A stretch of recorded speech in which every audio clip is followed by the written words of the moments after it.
Ackroyd estava sentado como eu o havia deixado na poltrona diante da lareira. Sua cabeça estava tombada de lado e, visivelmente, bem abaixo da gola do seu casaco, havia uma peça de metal brilhante e retorcida. Parker e eu avançamos até estarmos sobre a figura reclinada e imóvel. Ouvi o mordomo reter a respiração com um silvo agudo. Esfaqueado pelas costas, ele murmurou. Horrível.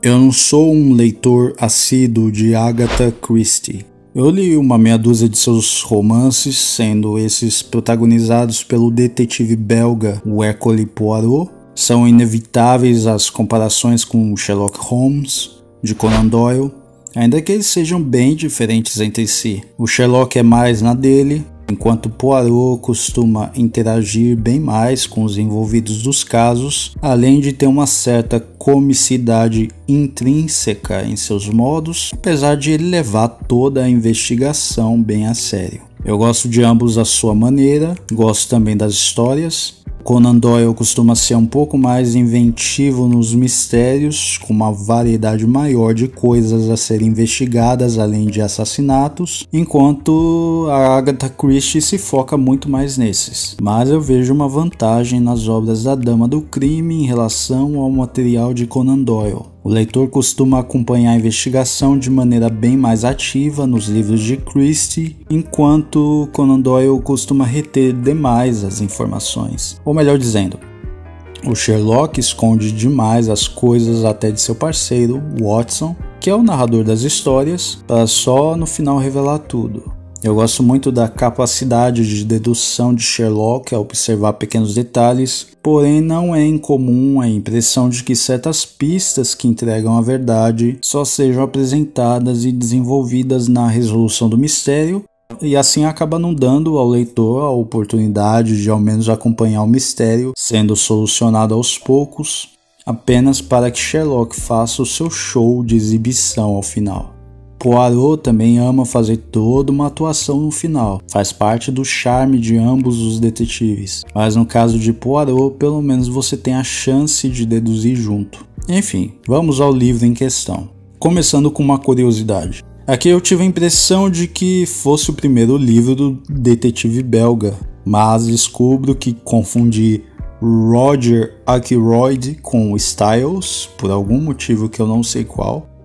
Daí Poirot é apresentado aqui pelo narrador, o Dr. Shepard, como um detetive aposentado que se mudou para a casa ao lado, vivendo naquele povoado pacato e cultivando abóboras, o que me pareceu a princípio a história de uma nova origem para um personagem que já viveu outras tantas situações e que precisa voltar a trabalhar. Eu já tinha lido histórias envolvendo Hastings, o parceiro de Poirot, e seu sidekick, como Watson é para o Sherlock, que é mencionado aqui como tendo trabalhado com um detetive antes. O Roger Ackroyd pode no seu primeiro livro de Christie, mas ainda é um dos primeiros, como eu descobri depois, então eu fiquei confuso em que tempo cronológico esse livro se encaixa. Não que isso tenha importância nessa história, mas ao pensar nisso, acrescentei involuntariamente uma camada a mais durante a experiência da leitura, fazendo eu não pensar só no mistério central, mas isso até me distraiu e fez a frase final do livro não me entregar a verdade sem querer quando eu bati os olhos nela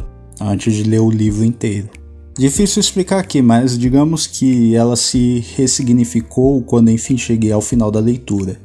De preferência, evite ler os últimos parágrafos. O ponto-chave aqui é como a história é narrada de uma maneira que detalhes retidos possuem um motivo para isso, não se resumindo só ao showzinho de Poirot no final, e até a maneira como algumas frases são construídas até nos apontam a verdade, mas o leitor não percebe a princípio.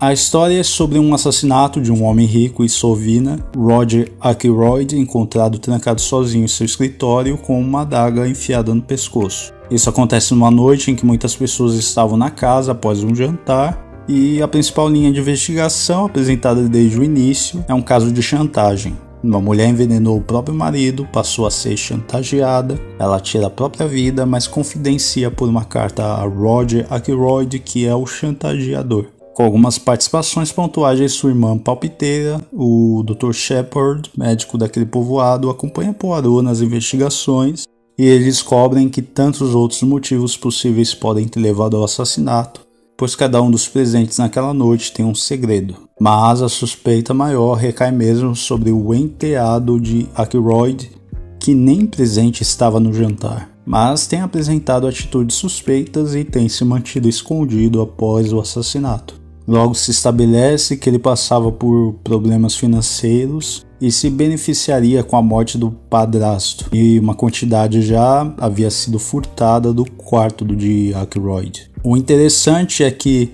camada após camada de verdade sendo reveladas, quando você pensa que uma história esclareceu algum ponto e algum personagem tem um bom álibi ou parece mais comprometido, menos sabemos sobre quem é o culpado. Então vamos a ele. A princípio me surpreendi quando o assassino é revelado, pois a revelação surge até com uma quebra de expectativa, com o Poirot não revelando a verdade na cena costumeira de exibição, com todos os suspeitos presentes, mas ao mesmo tempo eu não gostei a princípio da identidade do assassino, pois mesmo com a ideia tendo passado por minha cabeça em algum momento durante a leitura, algo me dizia que tinha um erro de lógica, que não tinha porquê, que isso tirava todo o propósito de... Bom, mas as explicações mais profundas surgiram e eu fiquei bem satisfeito. A pessoa em questão sabe muito bem ser mestre em manipulação de uma maneira bem sutil.